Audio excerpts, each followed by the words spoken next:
के लिए। बिस्मिल्लाहिर्रहमानिर्रहीम। डियर स्टूडेंट्स, मैं हूँ मोहम्मद इनाम मुस्तफ़ी। हमने अपने गुज़श्ता लेक्चर में दरसी किताब की पहली गज़ल मीर तकी मीर की शुरू की थी और उसके टोटल 5 अशार हैं, जिनमें से हमने पहले 2 अशार मुकम्मल तशरीह के साथ पढ़ लिए थे। आज हम उससे आगे बढ़ते हैं और मीर तकी मीर ने जो पहली गज़ल लिखी उसके तीसरे शेर की तशरीह और उसके बाद चौथा और फिर 5वां शेर, तीनों अशार हम आज के लेक्चर में मुकम्मल करेंगे। तीसरा शेर, आप ये बात जानते हैं कि गज़ल के हर शेर का अपना एक अलग मफ़हूम होता है। नज़म के अंदर ये होता है कि एक ही उन्वान होता है, एक ही मौजू होता है और एक ही मौजू से मुताल्लिक़ तमाम अशार होते हैं, लेकिन गज़ल में हर शेर अपना एक अलग मफ़हूम रखता है।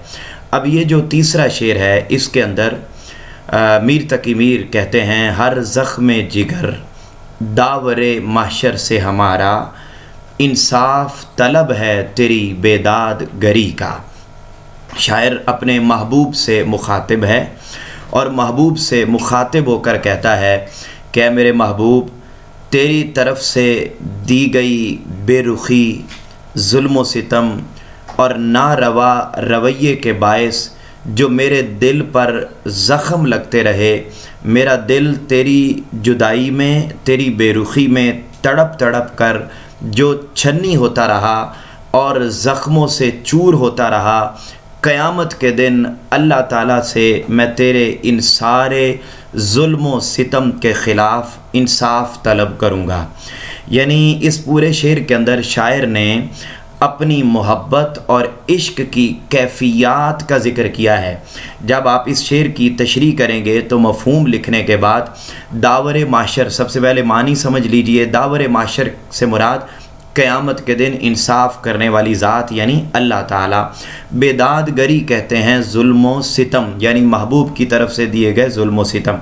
तो अब इस शेर के अंदर शायर, जब आप तशरीह करेंगे तो मैं ये कह रहा था कि आपने इसके जो पॉइंट्स हैं मेन, वो जहन में रख लेने हैं कि इस शेर के अंदर हम किन किन पॉइंट से मुताल्लिक़ आगे बातें लिखेंगे तो आपके लिए इसकी तशरीह करना आसान हो जाएगा।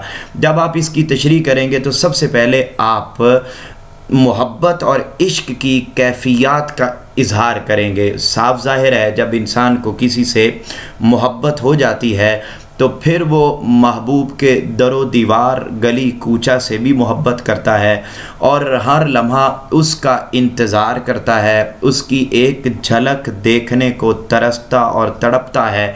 अगर तो उसे महबूब की कुर्बत मुयस्सर आ जाए और उसे देखना उसे मुयस्सर आ जाए, उससे बात करना उसे मुयस्सर आ जाए, तो फिर तो वो हमा वक्त खुश रहता है और वारी वारी जाता है। मगर वो आशिक जिसको महबूब की कुर्बत तो दूर की बात, दीदार भी मुयस्सर ना आए और हर लम्हा जिस कदर वो महबूब के पास जाना चाहे, महबूब उसी कदर उससे दूर होता चला जाए, तो ऐसे इंसान के लिए इश्क एक जानलेवा मर्ज़ बन जाता है। और फिर उस इश्क के इजहार में और उस इश्क को अपना ओढ़ना बिछोना बना लेने के बाद वो इंसान फिर आम इंसानों से अलग हो जाता है और उसके लिए एक एक लम्हा गुजारना इंतहाई ज़्यादा मुश्किल हो जाता है। और लेकिन जो सच्चा आशिक होता है वो किसी लम्हे भी महबूब की बेरुखी से बेजार नहीं होता, बल्कि हर लम्हा इश्क की कैफ़ियत के बावजूद भी वो अपने महबूब के मस्बत रवैये का मुंतज़िर रहता है और इंतज़ार करता रहता है कि काश किसी लम्हे तो क्या पता कोई उम्मीद की किरण जागे और मेरे महबूब मुझ पर जो है वो अपना तन मन लुटाने के लिए और अपना मुस्बत एटीट्यूड रवैया दिखाने के लिए तैयार हो जाए। तो वो किसी भी एतबार से शिकवा नहीं करता, कभी भी ज़ुबान पर शिकायत नहीं लाता और हमा वक्त महबूब के इंतज़ार में वक्त गुजारता रहता है। मीर तकी मीर ने अपनी इश्क की कैफ़ियत का इजहार किया है और उसने कहा कि मेरे महबूब, तेरे जुल्म व सितम, तेरी बेरुखी, तेरे नारवा रवैये और तेरे इंतज़ार में मेरी सारी उम्र गुज़र गई है। अब जब मैं क़यामत के दिन जाऊंगा तो अल्लाह की बारगाह में मैं तेरे उस सारे जुल्म व सितम को बयान करूंगा कि बारी ताला मैं किस तरह इससे मोहब्बत करता था, किस लेवल पर इसके साथ जाके इसके साथ चलना चाहता था। मेरे जज्बात में सच्चाई थी, मेरे ख़यालात में सच्चाई और पाकीज़गी थी। मैं कोई बाज़ारी इंसान नहीं था और टाइम पास इंसान नहीं था, बल्कि सच्चे जज्बात के साथ इसको अपनी ज़िंदगी के साथ लेके चलना चाहता था और बेपनाह मोहब्बत करता था। कोई लम्हा भी इसकी याद से मेरा खाली नहीं गुज़रता था, मगर इसके बावजूद इसने मेरे साथ नारवा सलूक किया और मेरी मोहब्बत को मस्बत अंदाज में नहीं समझा और मेरी मोहब्बत का मस्बत जवाब नहीं दिया। मैंने जिस चीज़ से उसे मना किया उस चीज़ को उसने किया। मैंने जिस चीज़ को जिस अंदाज में चाहा, हर बार हर बात का उल्ट मफ़हूम समझकर जो है वो मेरे दिल को ज़ख्मी किया गया, मेरे जज्बात के साथ खेला गया। तो मैं इंसाफ जो है वो अल्लाह के हुजूर जो है वो लाजमी तौर पर तलब करूँगा और अल्लाह से बस आपकी शिकायत करूँगा। बाकी तो मैं दुनिया में तुमसे कोई शिकायत नहीं कर सकता और ना मैं करूँगा। तो ये वो पॉइंट्स हैं जिनसे मुतल्लिक़ आप मज़ीद बातें जो है वो शेयर कर सकते हैं, लिख सकते हैं, जिससे आपकी तशरीह एक शेर की टोटल गज़ल के अंदर होता ये है कि गज़ल में 3 अशार आते हैं और आपने एक शेर की तशरीह 1.5 सफ़हात पर करनी होती है, जिसमें आप ये अशार भी लिख सकते हैं। जैसे इश्क की कैफ़ियत का इजहार है तो आप इश्क की कैफ़ियत का इजहार करते हुए बयान कर देंगे, लिख देंगे कि ये इश्क नहीं आसान, बस इतना समझ लीजिए एक आग का दरिया है और डूब के जाना है। और फिर जब बेरुखी की बात आप करेंगे कि महबूब बेरुखी इख्तियार करता है, मस्बत रवैया इख्तियार नहीं करता और पॉजिटिव रिस्पॉन्स नहीं देता, मस्बत जवाब नहीं देता। जिस कदर मोहब्बत मैं करता हूँ उस कदर तो करना दूर की बात, देखता तक नहीं है, वक्त तक नहीं देता है, हम वक्त मसरूफ़ है।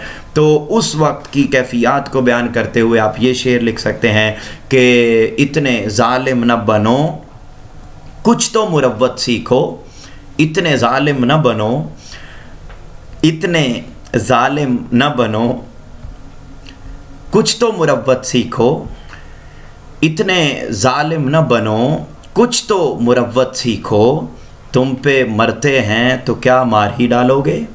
और ये भी उसकी कैफ़ियत का इजहार करते हुए लिख सकते हैं कि तेरा हर अंदाज़ अच्छा है सिवाय नज़र अंदाज करने के। तो अब इसके अंदर अपनी कैफ़ियत का इजहार करते हुए जो है वो शायर कहता है कि एक दिन क़यामत का आने वाला है, फिर इन सारे मज़ालिम का मैं अल्लाह के हुजूर जो है वो इंसाफ तलब करूँगा, मगर इस सारी कैफ़ियत के बावजूद मैं मुंतज़िर हूँ ए मेरे महबूब तेरे मस्बत जवाब का। तो अब ये तो है पहला शेर जिसके अंदर ये नुकात और अशार आप लिख सकते हैं। अगला शेर जो चौथा है जिसके अंदर मीर तकी मीर कहते हैं, ले सांस भी आहिस्ता कि नाजुक है बहुत काम, आफाक की इस कारगहे शीशा गरी का। आफाक कहते हैं दुनिया को, कारगहे शीशा गरी, कारगहे कहते हैं कारखाना, शीशा गरी जहाँ पर शीशे का काम होता हो। इस शेर के अंदर बड़ी एक ख़ास एग्ज़ाम्पल दे के मीर तकी मीर ने बात बताई है। वो कहता है कि ये दुनिया एक शीशा साजी के कारखाने की मानद है। इंसान को चाहिए कि नहायत एहतियात के साथ इस दुनिया में ज़िंदगी को गुजार कर जाए। क्या मतलब है? शायर मीर तकी मीर इसके अंदर ये देखिए आपके सामने अहम नुकात लिखे हुए हैं कि आप इसके अंदर क्या क्या अहम नुकात लिख सकते हैं। जब आप इसकी तशरीह करेंगे तो बात को पहले समझ लीजिए कि शायर इस शेर के अंदर ये बात हमें समझाना चाहता है कि हम किसी से भी अपना ताल्लुक़ बनाएं, खा वो महबूब से ताल्लुक़ हो, खा किसी आम इंसान से ताल्लुक़ हो, रिश्तेदारों से ताल्लुक़ हो, दोस्तों से ताल्लुक़ हो, हमसायों से ताल्लुक़ हो, करीब लोगों से ताल्लुक़ हो, दूर लोगों से ताल्लुक़ हो।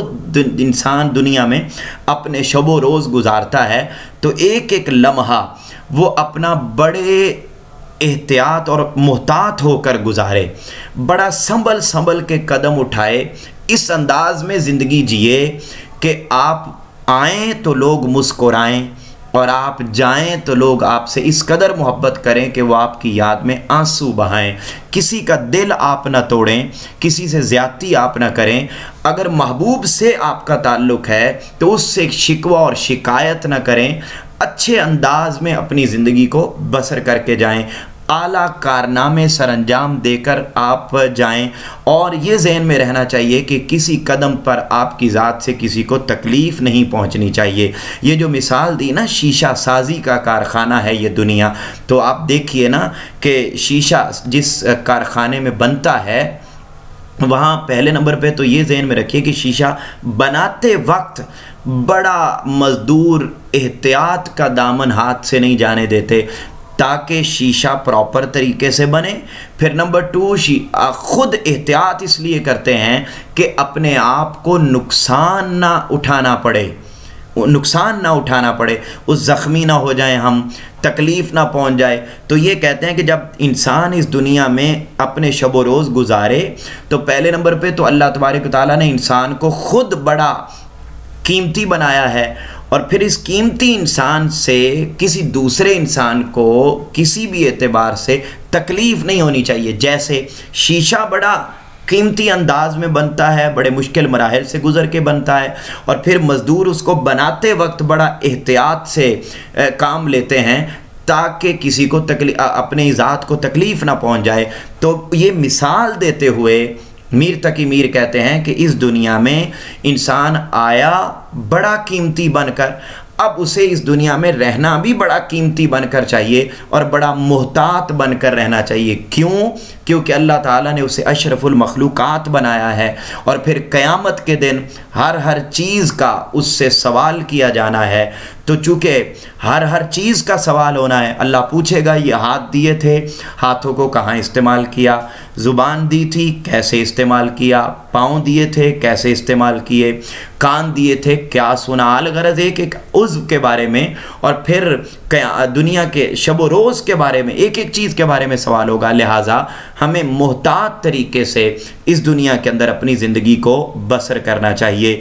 इंसान का जो बुनियादी मकसद है उस मकसद को सर अंजाम देते हुए अपनी ज़िंदगी को बसर करना चाहिए। और वो मकसद क्या है? वमा खलक़तुल जिन्ना वल इंसा इल्ला लियअबुदून, कि हमने जिन्न और इंस को अपनी इबादत के लिए तख्लीक किया है।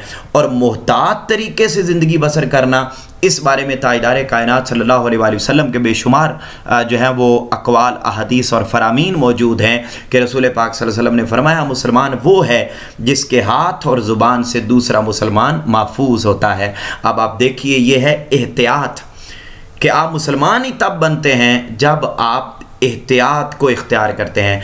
अगर आप अपने हाथ से एहतियात का दामन छोड़ देते हैं तो आप मुसलमान नहीं रहते। फिर इसी तरह रसूल पाक सल्लल्लाहु अलैहि वसल्लम ने फरमाया वो शख्स मोमिन नहीं हो सकता जो दूसरों के लिए वही चीज़ पसंद ना करे जो वो अपने लिए करता है। अब ये भी एहतियात है कि आपकी ज़ात से इतनी भी तकलीफ़ किसी को ना पहुँचे, दिल आज़ारी किसी की ना हो, दिल ना किसी का टूटे, कि आप अपने लिए तो अच्छी चीज़ इस्तेमाल करें, जब आपने वही चीज़ किसी दूसरे को लेकर देनी थी तो आपने पुरानी लेकर दे दी, लो क्वालिटी की लेके दे दी। तो आपने जज्बात और एहसासात का ख़याल रखना है और इंतहाई मुहतात अंदाज में इस दुनिया के अंदर ज़िंदगी को बसर करके जाना है। इसीलिए रसूल पाक सल्लल्लाहु अलैहि वसल्लम ने यह भी फरमाया कि तमाम इंसान अल्लाह का कुंबा हैं। जो इंसान से जिस कदर मोहब्बत करता है अल्लाह उससे उसी कदर मोहब्बत करने लग जाता है। यानी वो बंदा जो मोहतात तरीके से बग़ैर किसी का दिल तोड़े, बग़ैर किसी के आंसू बहाए, बग़ैर किसी की दिल आज़ारी किए अपने वक्त और औकात को गुजार के चला जाता है तो अल्लाह रब्बुल इज़्ज़त उस बंदे से मोहब्बत करने लग जाता है। डियर स्टूडेंट्स, ये वो पॉइंट्स और अहादीस हैं जिनको आप इसके अंदर लिख सकते हैं। और मफ़हूम सादा सा है कि भाई बड़े मोहतात तरीके से ज़िंदगी बसर करो, अच्छे काम करो, महासिन अखलाक, पॉजिटिव एक्टिविटीज़ अडॉप्ट करो और नेगेटिव एक्टिविटीज़ को अपनी ज़ात से निकाल दो। सांस लेने से टूट जाते हैं दिल के रिश्ते, अजीब होते हैं। और इसी तरफ ही इशारा किया, करो मेहरबानी तुम अहले ज़मी पर, खुदा मेहरबान होगा अर्शे बरी पर। और अल्लामा इकबाल ने कहा कि खुदा के आशिक तो हैं हज़ारों, बनों में फिरते हैं मारे मारे, गलियों कूचों में मारे मारे फिर रहे हैं। खुदा के आशिक तो हैं हज़ारों, बनों में फिरते हैं मारे मारे, मैं उसका बंदा बनूंगा जिसको खुदा के बंदों से प्यार होगा। यानी वही हकीकत में लीडर, रहनुमा और आका कहलाने के काबिल है जो मोहतात तरीके से अपनी ज़िंदगी को बसर करता है, जिसकी ज़ात से किसी को कोई तकलीफ़ नहीं पहुंचती है। आगे देखिए 5वां और आखिरी शेर पहली गज़ल का। टुक मीर जिगरे सोख्ता की ख़बर ले, क्या यार भरोसा है चरागे सहरी का। इस शेर के अंदर फिर शायर एक मर्तबा अपने महबूब को मुखातिब है और महबूब को कहता है, टुक ज़रा मीर जिगरे सोख्ता की ख़बर ले। जिगरे सोख्ता कहते हैं ज़ख्मी दिल। शायर अपने आप को मुखातिब करके कहता है कि महबूब की जुदाई में तेरा दिल ज़ख्मों से चूर चूर हो चुका, महबूब के जुल्म सितम सह सह कर तेरा दिल छन्नी हो चुका, चूर हो चुका। और ए मेरे महबूब, दुखों और मसाइब के मारे हुए मीर की जल्द खबर ले, क्योंकि चरागे सहरी की मानद अब चरागे हयात भी बुझने वाला है। यानी शायर ये कहता है अपने महबूब को मुखातिब होकर कि मेरे महबूब, तेरे जुल्म सितम के बायस मेरा दिल जो ज़ख्मी हो गया था, अब आके एक मर्तबा उन ज़ख्मों को देख जा कि मैं किस कदर तेरी याद में रोता हूँ, तड़पता हूँ, मरता हूँ। ना रात गुज़रती है ना दिन गुज़रता है, एक एक लम्हा तड़पता हूँ और सारी ज़िंदगी तेरे आने का इंतज़ार करते करते अब मेरी ज़िंदगी का चराग बिल्कुल उस तरह बुझने लगा है जिस तरह रात को चराग जलाया जाता है तो सुबह के आने पर वो चराग बुझा दिया जाता है। बिल्कुल ऐसे ही अब मेरी ज़िंदगी का चराग बुझने वाला हो गया, यानी मेरी ज़िंदगी गुज़र गई है, तो अब तो आजा। हैं वो शायर, क्या खूब किसी ने कहा था ना कि अब तो आजा खलवत हो गई, तो कहा कि अब तो आजा, अब तो मैं मरने वाला हो गया हूँ, अब तो मेरी ज़िंदगी के औकात ख़त्म होने वाले हो गए हैं, तो अब तो आजा ना, तेरी याद में तड़पते रोते मेरे सारे औकात यूं ही गुज़र गए हैं। तो शायर इस शेर के अंदर महबूब के जुल्म सितम का जो है वो इजहार करता है और इजहार करता हुआ कहता है कि जब भी किसी इंसान को मोहब्बत हो जाए और उसे महबूब की तरफ से पॉजिटिव रिस्पॉन्स न मिले और महबूब उसकी दिल आज़ारी करे, तो फिर ये बात वाज़े है कि महबूब दुख सह सह कर कमज़ोर और नातवा हो जाता है और उसी के अंदर इंसान मौत के करीब भी चला जाता है। तो वो कहता है कि अब तो आलम ये हो गया है कि छोटी छोटी रातें लंबी हो जाती हैं, बैठे बिठाए यूं ही नींदें खो जाती हैं और दिल में बेचैनी, आँखों में इंतज़ार होता है जब किसी को किसी से प्यार होता है। तो अब सारी ज़िंदगी यूं ही मेरी गुज़र गई है, आ जाओ और आकर मेरे वो ज़ख़म जो तेरी मोहब्बत में, तेरी जुदाई में, तेरी बेरुखी में मेरे दिल पर लगे, उन ज़ख़्मों को एक मर्तबा आकर कम अज़ कम देख तो जाओ, ताकि मुझे ये तो ना हो कि तुमसे मोहब्बत हुई थी और तुम इस कदर ज़ालिम थे कि मेरे तुम्हारी मोहब्बत में लगे ज़ख़्मों को भी तुम देखने के लिए ना आए। तो शायर अपने दुख दर्द का इजहार करते हुए कहता है कि मैं अब, मेरी ज़िंदगी का चराग अब बुझने वाला है, तो अब आ जा और आकर मेरे इन दुखों को देख जा। अज़ियत मुसीबत मलामत बलाएं, तेरे इश्क में हमने क्या क्या ना देखा। और अपनी मोहब्बत का इजहार करते हुए कहता है कि तू डाल दे हम पे एक नज़र जाना, तेरे इतने जुल्म सितम के बाद मैं तुमसे सिर्फ ये चाहता हूँ कि तू डाल दे हम पे एक नज़र जाना, हम अपनी उम्र तेरे ही नाम करते हैं। तो डियर स्टूडेंट्स, इसी के साथ ही हमारी पहली गज़ल अपने इख्तिताम को पहुँची। इन पॉइंट्स को, इन अशार को तशरीह के अंदर इस्तेमाल करते हुए हर शेर की तशरीह आपने 1 से 1.5 सफ़े पर मुश्तमिल करनी है। आपसे मुलाकात होगी मीर तकी मीर की अगली गज़ल के साथ अगले लेक्चर में। तब तक के लिए अपने घर वालों का ख्याल रखिए। अल्लाह हाफ़िज़।